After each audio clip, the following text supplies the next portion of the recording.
White describes his wife's growing depression with the holiday approaching. He says, "I would find her weeping quietly in what seemed like elegant if uncomfortable surroundings. It's Vietnam that makes me feel this way," she said. But I did not believe it was Vietnam.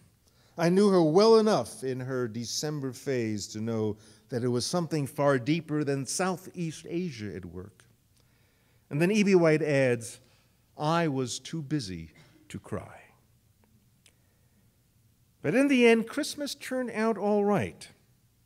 The Whites received a package just before Christmas from down east. Their son had sent them a branch of balsam fir from a tree in the woods just behind his house.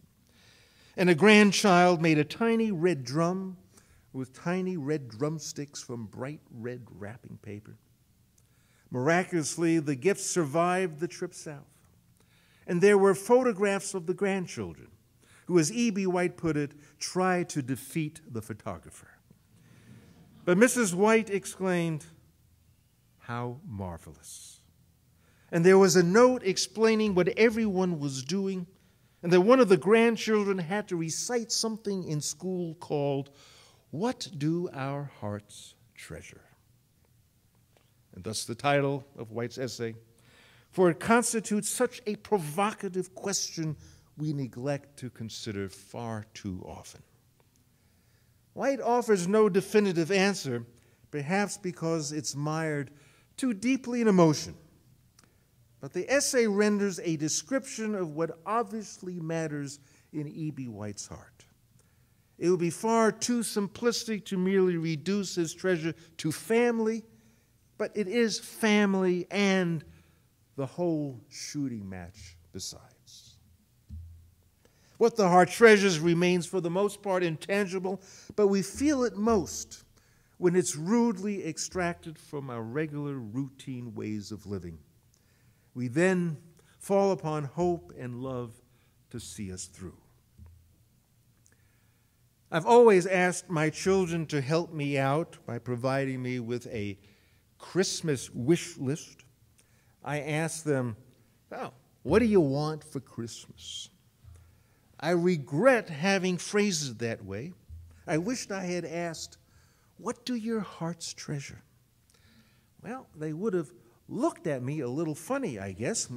But ultimately, I think they discerned the difference.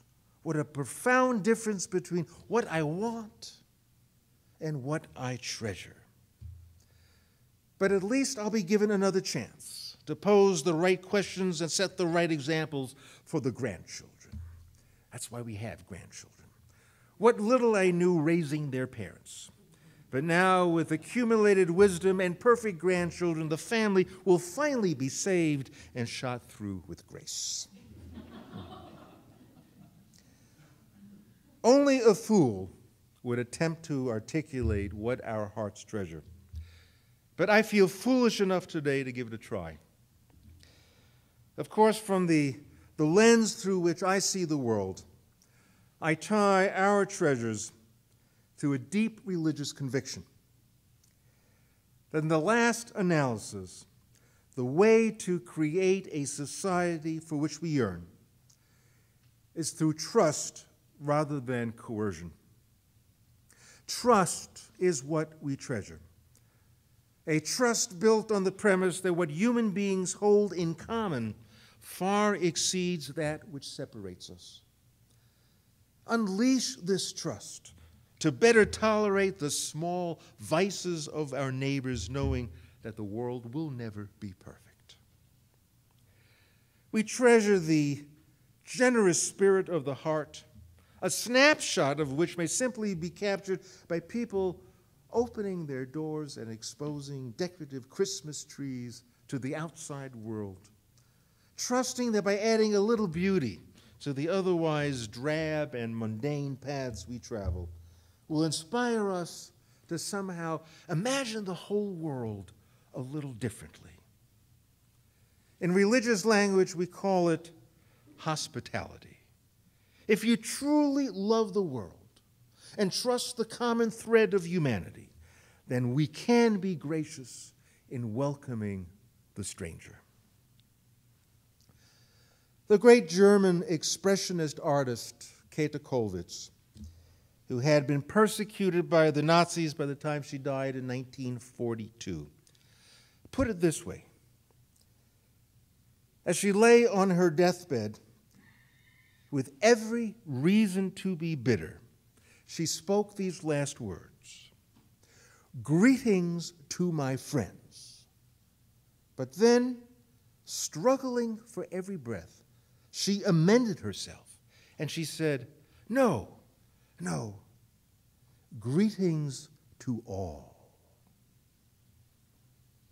What the heart treasures is being at peace with the earth, to be at home in the world, and to sustain our children knowing that all of us are fallible and at times we will fail. There exists a common frailty which reminds us that we all share in a common struggle.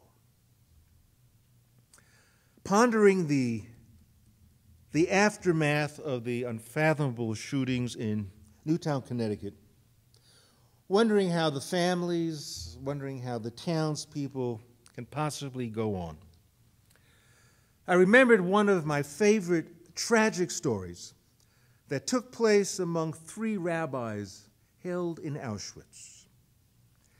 The rabbis decided finally to put God on trial for allowing children to be massacred.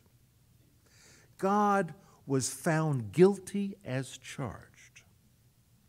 A moment after the trial concluded, one of the rabbis glanced at the setting sun. My friends, come. It's time for prayer."